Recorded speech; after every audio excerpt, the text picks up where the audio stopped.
Greetings scholars and welcome back to Classical Chinese for Beginners. While recording this, the first episode is currently the second most viewed episode on the entire channel.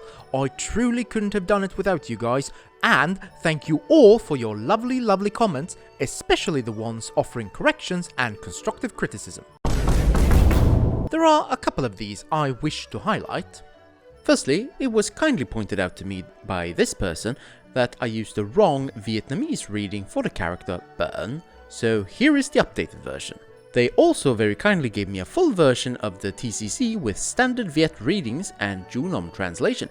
See kids, this is what we call certified princely behavior. Another commenter pointed out that I made an error in the pronunciation of Jiao, to teach, while demonstrating how the tone of Bu changes depending on the following character. After doing a whole lot of digging, I've decided to put my reply into my upcoming etymology video on the character Jiao to give it the full autistic treatment it deserves. That is the SSN standard. Housekeeping out of the way, let's do a quick recap of the last episode. In the last episode, we read the first 8 lines of the San Zi Jing, which took us about 30 minutes. I can't promise the episodes will get shorter as we go forward. I guess I could stop shoehorning in awful memes every 5 minutes. But soothly, that would not be the SSN standard. We went over some basic grammar, including the SVO word order and the possessive particle zhi. We also encountered a bunch of fascinating verbal subspecies. I'll show you subspecies! Such as adverbs, stative verbs, and coverbs. Furthermore, we learned to negate these various verbs using bu and how to make a hypothetical using the construction go nai. If you need a refresher or haven't watched the first episode yet, please pause the video now and go watch the first episode again. I'll wait for you to come back.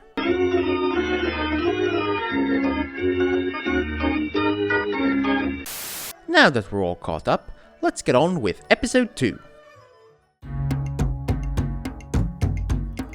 Xi Meng Mu Ze Lin Chu Zi Bu Xue Duan Ji Zhu Dou Yan Shan You Yi Fang Jiao Wu Zi Ming Ju Yang Xi Meng Mu Ze Lin Chu Zi Bu Xue Duan Ji Zhu Dou Yan Shan You Yi Fang Jiao Wu Zi Ming Ju Yang.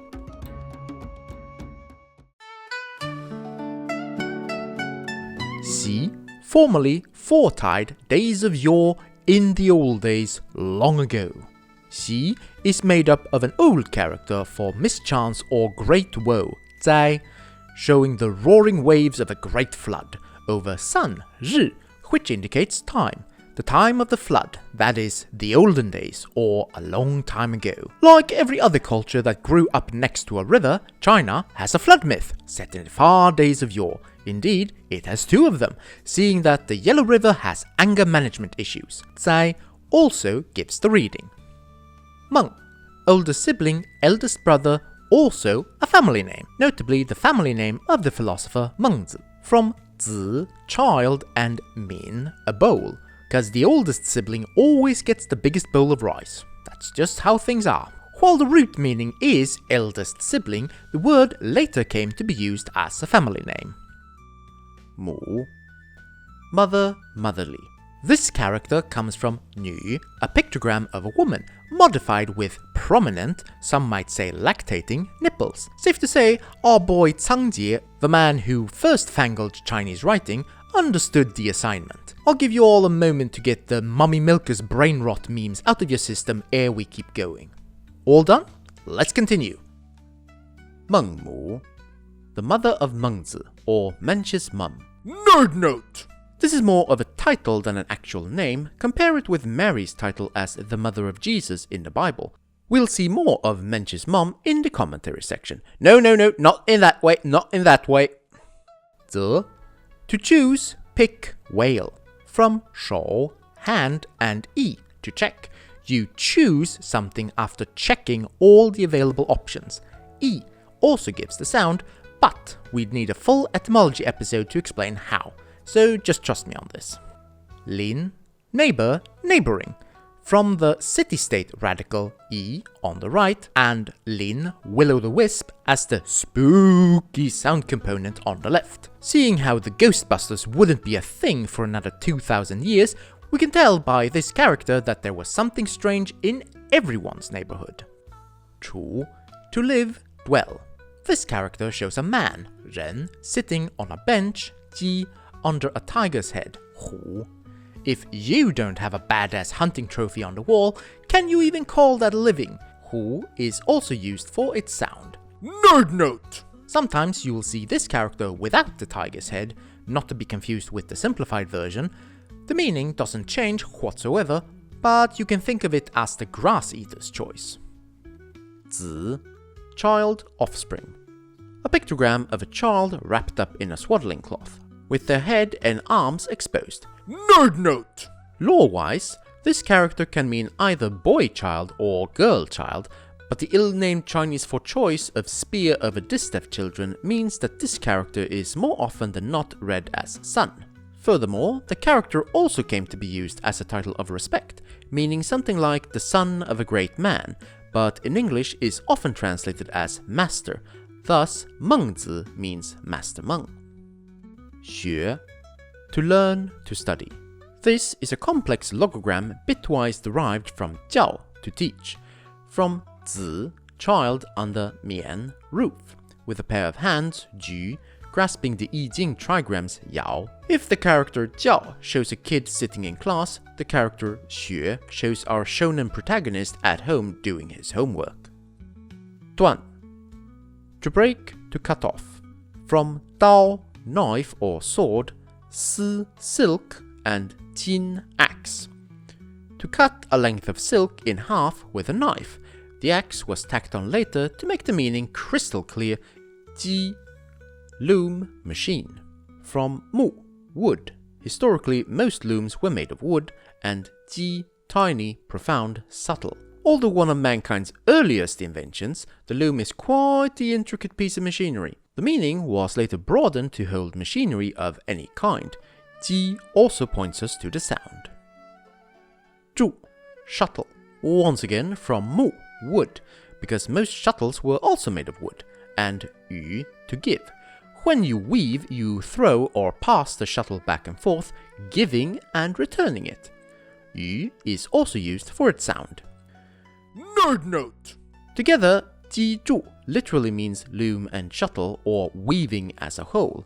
Since it is well known that writing is hard, loom and shuttle, ji zhu, is also used as a kenning for the workflow of writing and other arts, from the first thought's birth in the mind's eye to its last fulfillment, like how shapes are woven little by little upon the loom. Dou, a drain, an outhole, gap, crack, but also a family name. From xue, a den, a hole in the earth, a shraff, and yu, an obsolete character meaning to peddle, to hawk, to sell, unrelated to the lookalike character read as mai, a hole that is as slimy as your average used car salesman. Yu is also used for its sound. Again, just trust me on this. Now, you might wonder, why would anyone want this character as their family name? A good question. For another time. So, let's continue. Yan, a swallow. This character is a pictogram, and like most Chinese pictograms, can be a little bit tricky to make out in its modern form. Taking an peep at the ancient character, however, we readily see the head with its open beak at the top, the spread wings to the side, and at the bottom the swallow's well-known forked tail. A highly dynamic picture that captures the bird on its daily grind to catch bugs to shove down its baby's throats. Shan, barrow, peak, fell, highland, or mountain. Another pictogram, this time of a high-rising piece of geography with 3 peaks, or in plain English, a mountain or mountains, and sometimes a hill or hills. Nerd note! To the agrarian Chinese, who built their hamlets and burrows on the fertile plains, the mountain has the same under-meaning as the forest has to most Europeans. That is, the wild, untamed natural world, old, strong, dark, and often sinister. Unsurprisingly, almost every mountain in China has myths or legends about monsters and fairies living among its forested peaks. You know, I probably should do a video on the classic of mountain and seas one of these days. Yanshan. The Yan Mountains, the Swallow Peaks. A mountain range in northeastern China named not for the swallow, but for the ancient state of Yan that once ruled the area. For those of you who are reading along in Mandarin, note that the tones of Yan, that is the bird, and Yan, the ancient city-state, are different. Dou Yanshan. Dou Yanshan, or Mr. Crack on Swallow Mountain. Phrasing. The nickname of one Dou Yujun, a historical person famed for his love of learning and teaching. Now don't you worry, we'll see a lot more of Mr. Crack Phrasing. in the commentary section. Yo, to have, own, there is. From yo, right hand, and ro, meat. A hand holding a large slab of meat. In an age where hunting and eating meat was only for the highborn, meat on the table set the haves apart from the have-nots. Yo also gives us the sound. Yo is an often seen character in classical Chinese, yet some of its uses are not self-clear from the English translation, thus we shall have a closer look at yo in the grammar section. Yi, what is right? Righteous, right-minded. From yang, sheep, and wo, I, me, myself. As we saw in the last episode, sheep have good and lucky connotations in Chinese culture, so we can understand the thought process behind this character as something like to act righteously brings good fortune to oneself. Wo also gives the reading. Just trust me, bro. Trust me. Fang, Wei means. The lore of this character is quite messy for how simple it is, but rest assured there will be a full etymology video. Someday. For now, it is enough that you know that Fang shows a knife, Dao, with a line across it, and was borrowed early on to mean carpenter's square, which is a great tool and method for measuring things. Thus, the character's meaning was broadened to hold a sense of method or way of doing things. Nerd note! Yi Fang literally translates to righteous method and is often used of child-rearing or teaching methods. This is because in traditional Chinese culture, the concept of education goes beyond today's one-dimensional school curriculum and also included a moral component. Indeed, the ancient Chinese would think it strange, perverse even, that we teach children math and chemistry before teaching them about kindness, justice, frugality, humility, and honesty. We will see much more of the Chinese ideas of proper child rearing as we proceed with the TCC and later the Dizigui. So, if I have any school board members in my audience, maybe consider taking notes? 5. Though the exact origin of this character is unknown, blimey, there's a lot of mystery characters in this episode. Almost as if I'm trying to hype my innocent viewers up for upcoming content. Weird. One often brought up explanation is that Wu straightforwardly shows 5 points linked together, thus meaning 5. Any wayward Roman must have been super confused by this. Ming, name, to call, well-known, good name. From Xi, night, and Ko, mouth. When it's too dark for others to tell who you are by your face card alone, you have to rely on their voice recognition by telling them your name. In a broader sense, being well known means everyone knows your name, and once everyone knows your name, you will want to safeguard your reputation to keep that good name. 句, all, altogether, in all, both. From 人, man, and 句, to arrange, set out, make ready, as well as tool. No, I shan't suffer any man-tool jokes in the comments, thank you very much. This is a classy channel for refined scholars, aight? Aight.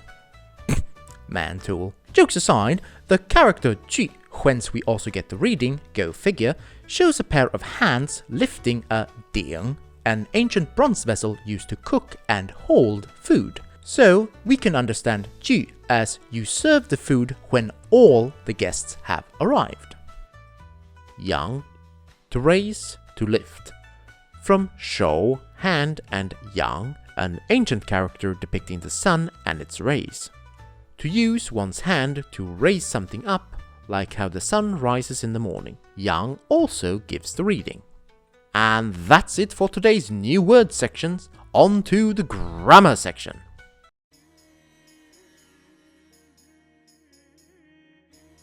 No lengthy basics today. In the last episode, we had quite a lengthy introduction to the basics of classical Chinese grammar. However, let's stop focusing on the past, and instead, let's focus on the past, starting with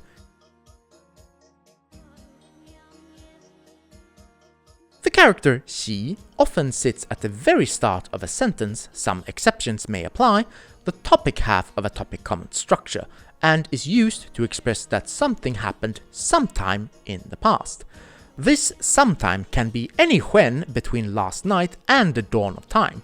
If this sounds fuzzier than the giant teddy bear carnival prize you failed to win for your college sweetheart causing you to feel emasculated for weeks afterwards, it's because it is. So, much like the doctor when he arrives in a new time and place, when you see this character in a text, you will need to look for clues to pinpoint when this sometime is taking place. Say that the text you're reading mentions that the person is hungover because they drank too much in the past. Now, unless this was one heck of a kegger, it's safe to assume that the past refers to the night before. In the text, Xi Mengmu, Ze Lin Chu is the story about the mother of Mengzi moving house 3 times. More on that in the commentary. Now, Mengzi lived during the Warring States period, which in academic circles is defined as a long-ass time ago. Thus, we can safely rule out that the TCC, written well over 1,000 years after Mencius kicked the bucket, is saying that this took place last night, so it would make more sense to translate it as long ago, or, if you're feeling lyrical, once upon a time. Let's see another example. 袭人以道教子 Past, man, coverb, way, teach, child. 袭人, past, man, is an oft-seen stock mini-phrase that can be read as people in the past or the ancients. We went over the coverb 以 in the first episode. 以道 can be understood as with the Tao or according to the way, so we can understand this sentence as the ancients taught children true to the way.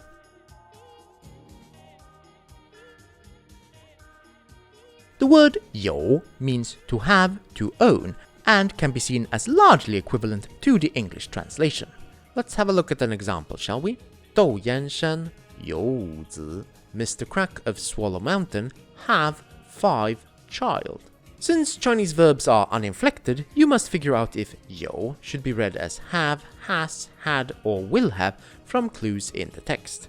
Knowing that Mr. Crack here was a historical person living some time ago, it is safe to assume that the right verb form to use in English should be had.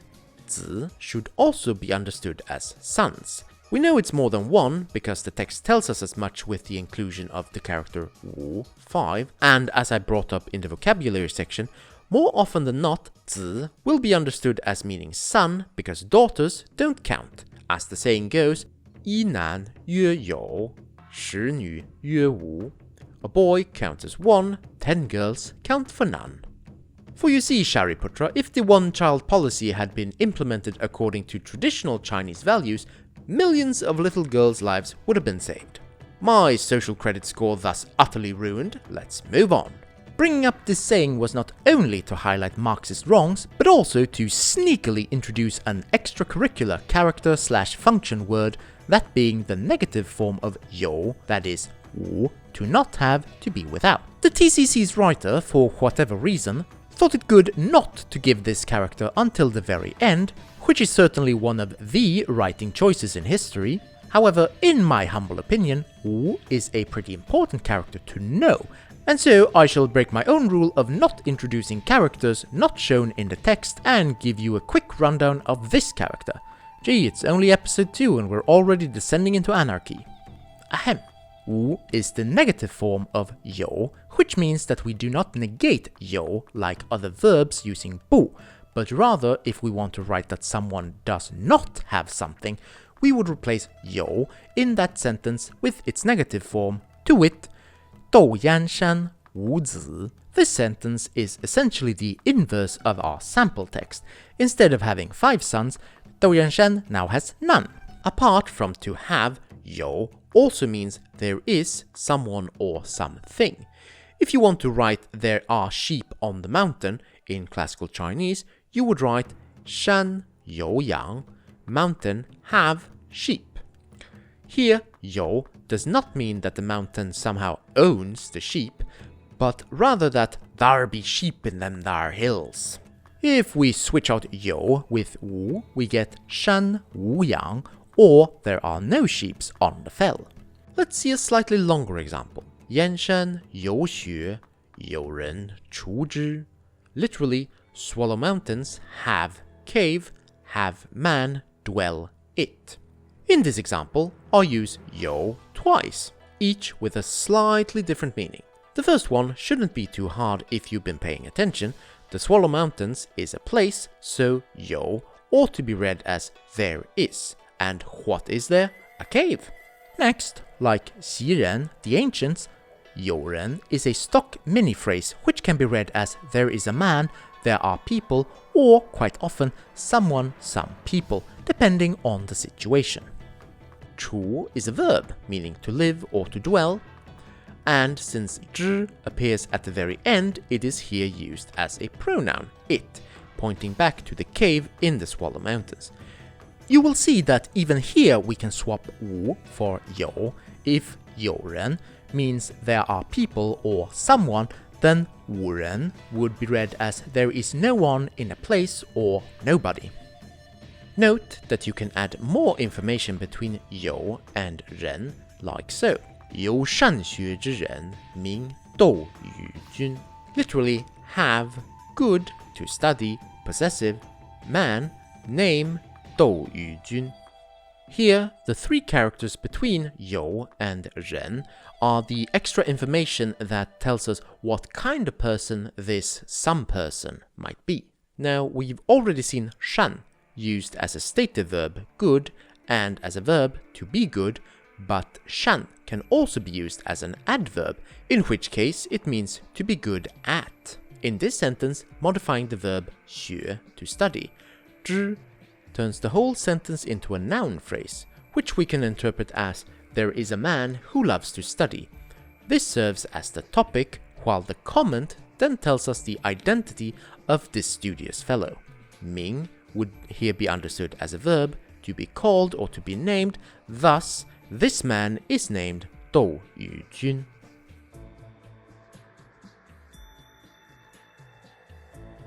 In the last episode, we learned about classical Chinese adverbs as a whole and the adverbs burn, originally, and xiang, mutually each other in particular. Today, we've encountered another adverb, 句, which means all. As you may recall, classical Chinese adverbs must come before the verb they modify, so if we want to express in classical Chinese that the children are all studying, we would write this as 子句学, child, all, study. Like with 相 each other, the inclusion of 句 means that 子 must be understood as more than one child, thus children.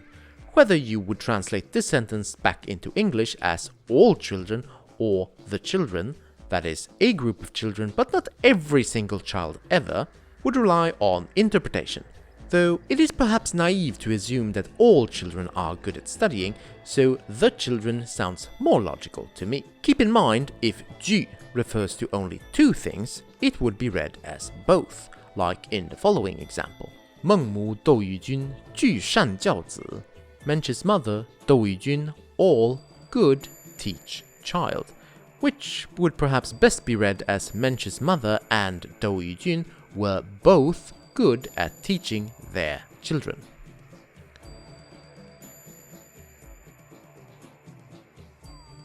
We skirted over the topic comment construction in the last episode, but if we had gone over all the grammar that appeared in just the first few lines, then that video would have been twice as long. Since this episode is much less grammar heavy, let's go over this feature in more detail. The topic comment structure can be applied to almost any classical Chinese sentence. To wit, 昔孟母则领除. Here, 西孟母 is the topic and neatly introduces when and what we are talking about. Mencius' mother in the past with the hack wrench. Wait, what? Then 则领除 is the comment, and you can think of this as answering the question, what did Mencius' mom do in the past? She chose a neighborhood for herself and her son to live in. So far, so good. The following line is 子不学断机杼, where 子不学 is the topic when her son skipped school. Note that we do not need to repeat the time since xi already has established that we're talking about the past. Instead, we introduce 子, the son, aka little Mencius, and his refusal to go to class as the thing we are talking about. 断机杼 is the comment and again answers the unspoken question, what happened when little Mencius played hooky? Well, his mum got so cross she broke the shuttle from the loom. With her bare hands, no less. But we can also see both lines as one big topic comment construction. Sort of like a Russian nesting doll of a sentence. You get topics and comments within your topics and comments within your topics and comments.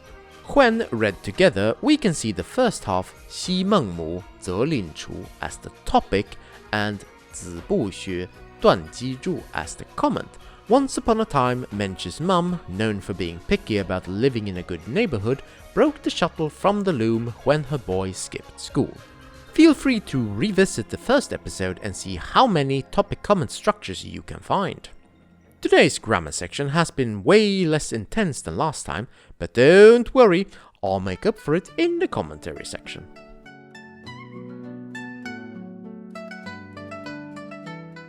Today's text mentions two historical people commonly seen as role models for good child-rearing and teaching, Mencius' mum and Mr. Crack of Swallow Mountain. Phrasing. Shut up! Just like it's no accident that the TCC starts with what can be called Mencius' core doctrine of humanity's innate goodness, it is also no happenstance that Mencius' mother is the first character mentioned in the TCC.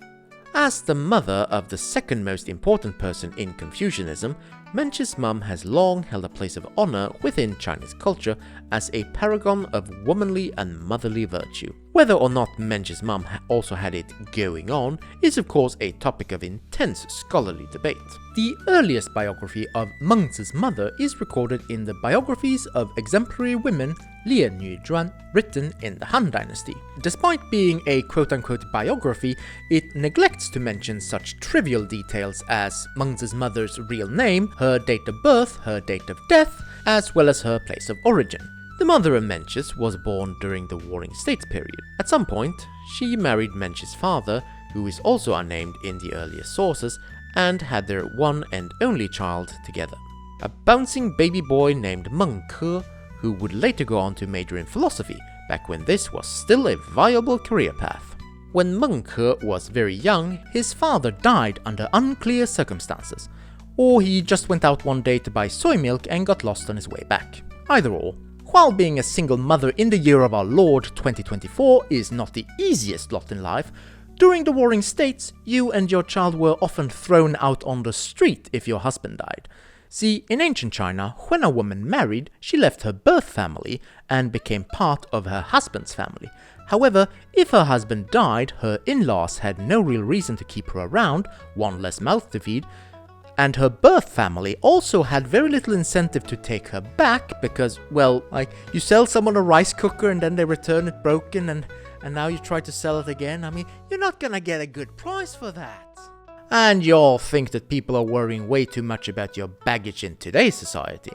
All in all, becoming a widow at this point in time was like, well, not the worst thing that could happen to a woman in ancient China. Those who know, know. But at least it was like in the top 10 of shitty situations you could find yourself in. But Mencius' mum would not be the paragon of womanly virtue we know today if she had opened the ancient Chinese equivalent of an OnlyFriends account or sold her gamer girl bathwater at the local market. Instead, she took up the respectable, if not very lucrative, job of weaving to support herself and her son. But being poor didn't mean Mencius' mum didn't have standards, particularly about where to raise her son. After presumably being kicked out of her late husband's household, Mencius' mum and little Menci first went to live near a graveyard. I'm guessing because the rent must have been really cheap. At least the neighbors are quiet, am I right? Unfortunately, little Mencius would come home and play pretend, mourning and performing sacrifices for the dead. His mum took one look at this horror movie creepy child behavior and said absolutely not, and packed their bags the same day and moved them to another place.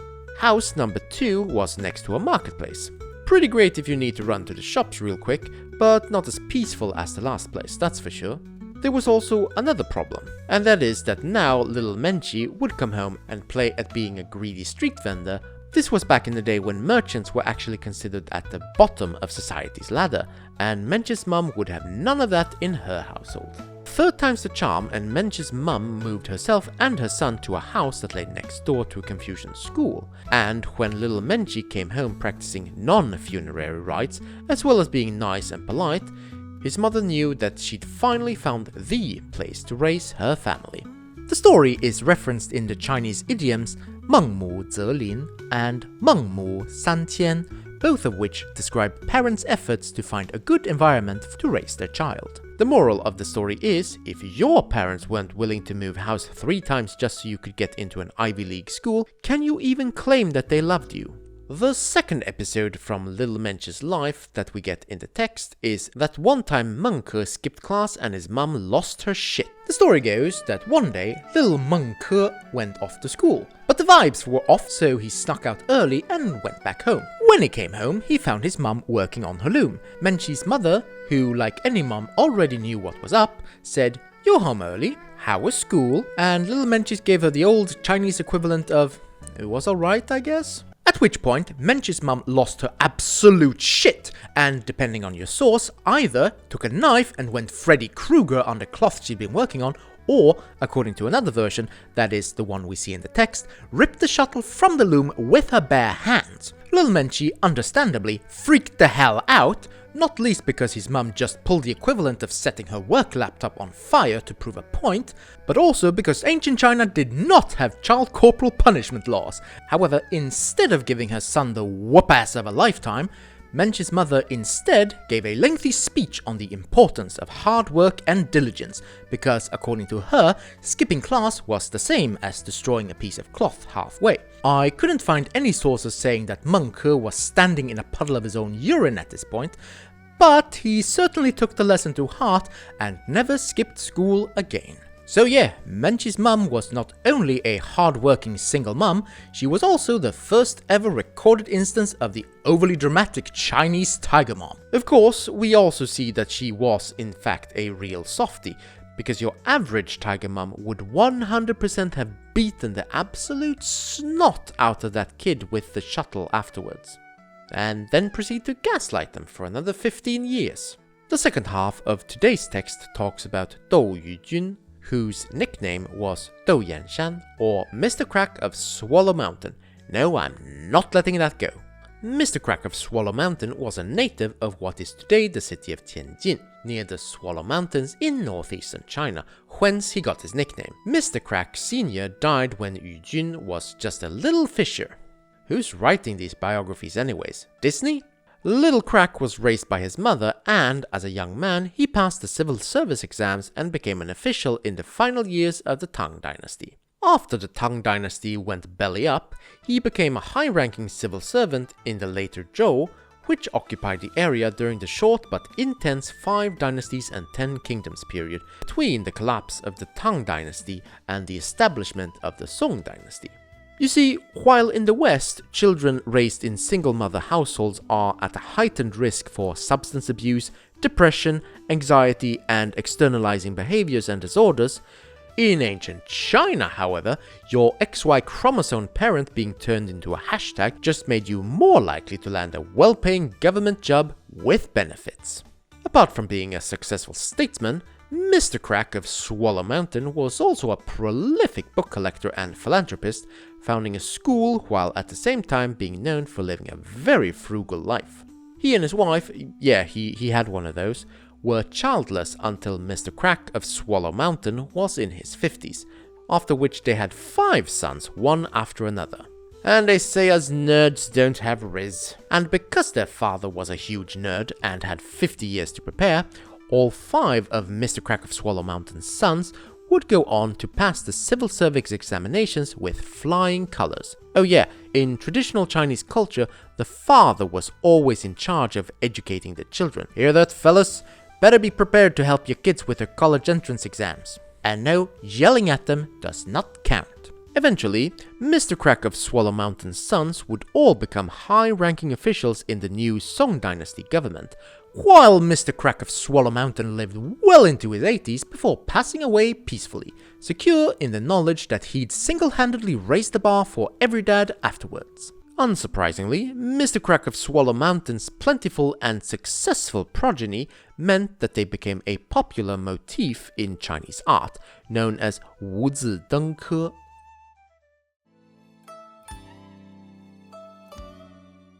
And there you have it. And here you have this episode's homework. Second verse, same as the first. Take what you've learned today, make your own translation of today's text, and write them in the comments below. Oh, that's right, I did give you all homework last time, didn't I? And because there is no greater glory than being recognized by a cartoon character on YouTube, here are all the lovely, brilliant people who handed in their homework last time. Don't see your name here? Well, either you handed yours in late, meaning after this episode went public, or not at all. I'm not mad, I'm just disappointed. It's not like I have a loom to destroy in an overly dramatic display anyways. But hey, at least you have all the time until next episode to hand in both this episode and last episode's homework. Think of it as something to do over the holidays. Oh my god, I really am a teacher now, aren't I? After the holidays, as presaged in the first episode, we'll be tackling chunkier chunks of the text. No shilling this time, instead I want to take this opportunity to wish you all 圣诞节快乐, God Jul, Merry Christmas, Feliz Navidad, Frohe Weihnachten, Isusinangi Urgon Okini, Yukjang Sing Vui Wei, and a Happy New Year. You're all truly wonderful. Until next time, scholars.